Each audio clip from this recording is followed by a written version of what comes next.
நேற்றுக்கு நீங்க ஒரு பேட்டியில சொல்லியிருக்கீங்க விசுவாசமற்றவர் அப்படின்னு சொல்லி ஓபிஎஸ் சொன்னதுக்கு இன்னைக்கு ஒரு மிகப்பெரிய கண்டன அறிக்கை கொடுத்திருக்காரு.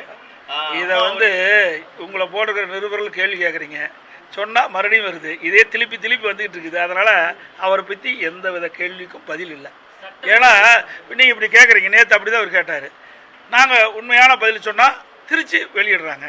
அதனால் ஓபிஎஸ் அவர்கள் எங்களிலிருந்து விலகி சென்று விட்டார், விளக்கப்பட்டு விட்டார்.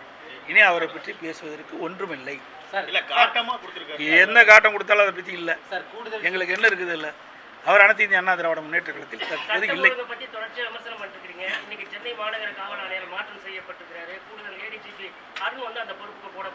அதாவது ஐஜி மாற்றினதுனால சட்ட ஒழுங்கு சிறப்பாக இருந்துடாது.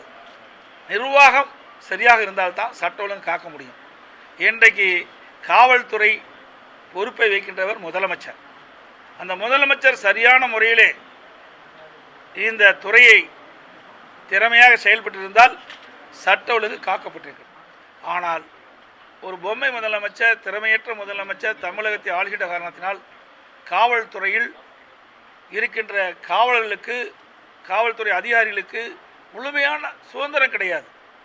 அதனால் அவர்கள் சட்ட ஒழுங்கை பாதுகாக்க முடியாத ஒரு சூழ்நிலை ஏற்படுகிறது.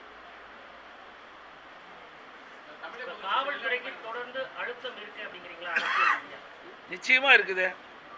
இன்றைக்கு திராவிட முன்னேற்ற கழகம் ஆட்சிக்கு வந்த பிறகு காவல்துறை சுதந்திரமாக செயல்பட முடியவில்லை. அதனால தான் எங்கே பார்த்தாலும் போதைப்பொருள் விற்பனை தாராளமாக இருக்குது. எங்கே பார்த்தாலும் கொலை, கொள்ளை, திருட்டு, வழிப்பறிவு, பாலியல் கொலை தொடர்ந்து நடந்த ஒன்று இருக்குது. கொலை நடக்காத நாளே இல்லை. எங்கே பார்த்தாலும் ரவுடிகளுடைய ராஜ்யமாக இருந்துட்டு இருக்குது.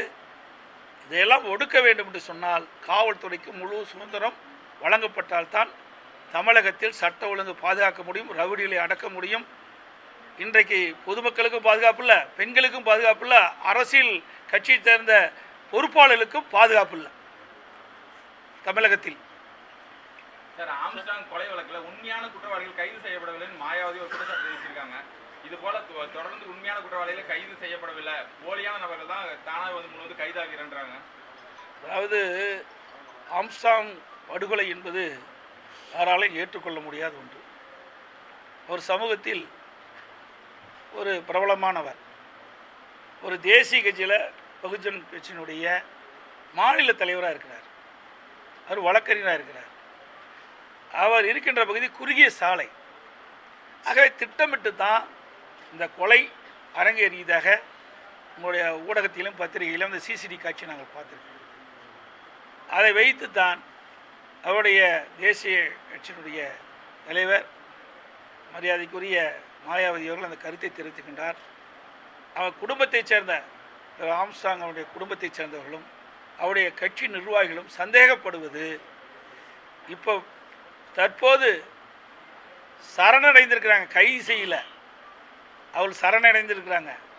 அவர்கள் உண்மையான குற்றவாளி அல்ல, போலி குற்றவாளி. ஆகவே உண்மை குற்றவாளிகளை கைது செய்ய வேண்டும் என்று அவருடைய குடும்பத்தைச் சேர்ந்தவர்களும் பகுஜன் கட்சியை சேர்ந்த நிர்வாகிகளும் அதனுடைய அகில இந்திய தலைவரும் போற்றிற்குரிய மாயாவதி அவர்களும் தெரிவிக்கின்றார்கள். உண்மை குற்றவாளிகளை அவருடைய சந்தேகங்களை போக்குவது அரசுடைய கடமை. வேங்கைவேல் விவகாரத்தில் 2 ஆண்டு ஆகியும் ஒருவரை கூட கைது செய்யவில்லை அப்படின்னு சொல்லி நீதிமன்றம் ஒரு அதிருப்தி. இது குறித்து தெளிவான அறிக்கை வெளியிட்டேன். இந்த ஆட்சியில் நான் சொன்ன மாதிரி ஒரு திறமையற்ற முதலமைச்சர் ஆண்டு கொண்டிருக்கின்றார். நிர்வாக திறமை இல்லை, எல்லா இலக்காவும் தேய்ந்து போய் இருந்து கொண்டிருக்கின்றது. எந்த துறையும் வளர்ச்சி கிடையாது, சட்ட ஒழுங்கு அடியோடு சீர்கட்டு விட்டது. ஆங்காங்கே பிரச்சனை ஏற்பட்டு கொண்டிருக்கின்றன. அதை தீர்வு காணுவதற்கும் இந்த ஆட்சியில் ஒரு திறமை கிடையாது. இன்னொன்று குறிப்பாக சேலம் அந்த அணைமேடு மேம்பால பணி நிறைவடைந்து இப்போ ஒரு வாரத்துக்கு மேலே ஆயிடுச்சு. அமைச்சர்கள் எல்லாமே தேர்தல் பணியில் இருக்கிறதுனால இன்னும் அது பணியை திறக்காமல் இருக்காங்க. இன்னும் போக்குவரத்து நெரிசல் தொடர்ந்து ஏற்பட்டுகிட்டே இருக்குது. அனைத்து இந்திய அண்ணா திராவிட முன்னேற்ற கழக ஆட்சி இருக்கின்ற பொழுது, இதே புரட்சித் தலைவி அம்மா இருக்கின்ற பொழுது சேலம் மாநகரம் வளர்ந்து வருகின்ற மாநகரம். போக்குவரத்து நெரிசலை குறைக்க வேண்டும் என்று தான் நீங்கள் சொன்ன பாலம், அது இல்லாத பல்வேறு பாலப்பணிகள் மேற்கொள்ளப்பட்டு அந்த பணியெல்லாம் நிறைவேற்று அம்மா இருக்கின்ற பொழுது திறந்து வைத்தார்கள். நான் முதலமைச்சர் இருந்த காலத்தில் திறந்து வைத்தேன். இது அதிமுக ஆட்சியில் கொண்டு வந்த திட்டம். அதனால தான் வேனில் கிடப்பில் போட்டிருக்கிறாங்க. ஆக ஒரு திட்டத்தை முடித்தால் உடனடியாக மக்களுடைய பயன்பாட்டுக்கு கொண்டு வந்தால் அது பயனுள்ளதாக இருக்கும். ஆனால் இந்த ஆட்சியில் அதெல்லாம் கவனிப்பு கிடையாது. அவருடைய நோக்கமே வேறு. எந்தெந்த துறையில் எவ்வளவு கொள்ளையடிக்கலாம் என்பது தான் இந்த ஆட்சியினுடைய திட்டம்.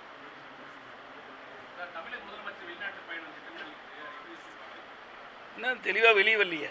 அவருடைய அரசாங்கத்திலிருந்து அவருடைய வெளிநாட்டு பயணம் குறித்து எந்த அறிவிப்பும் வெளியிடப்படவில்லை அதிகாரப்பூர்வமாக. கோவை நெல்லை மேயர் வந்து ராஜினாமா பண்ணியிருக்காங்க. என்ன காரணம்னா திமுக காரர் கேட்டால் தான் தெரியும்.